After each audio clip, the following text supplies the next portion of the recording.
અમદાવાદના કોટ વિસ્તારમાં આવેલા કાલુપુરની ધનાસુથારની પોળમાં મોડી રાત્રે બંગાળી કારીગરો દ્વારા માણવામાં આવતી દારૂ અને નોનવેજની મહેફિલ પર સ્થાનિકે રેડ પાડી હતી. અંબાજી માતાના મંદિર પાસે આવેલી ચોખાવટિયાની પોળમાં ચાલતી આ મહેફિલનો વિડીયો સોશિયલ મીડિયામાં વાયરલ થતા કાલુપુર પોલીસ દોડતી થઈ હતી.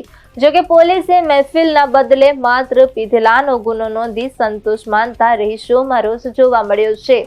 પરપ્રાંતીય કારીગરોની પોલીસ નોંધણી અને મકાન માલિકોની બેદરકારી સામે પણ સવાલો ઉભા થયા છે. અમદાવાદના કોટ વિસ્તાર એવા ખાડિયા અને કાલુપુર વિસ્તારમાં ચાંદીની ભઠ્ઠીઓ આવેલી છે, જેમાં બંગાળ અને અન્ય રાજ્યોમાંથી કારીગરો નોકરી કરવા માટે આવતા હોય છે. કાલુપુરના ધનાસુથારની પોળમાં મકાનમાં રહેતા બંગાળીઓ દ્વારા દારૂ અને નોનવેજની મહેફિલ માણવામાં આવતી હોવાને લઈને સ્થાનિકે દરોડો પાડ્યો હતો.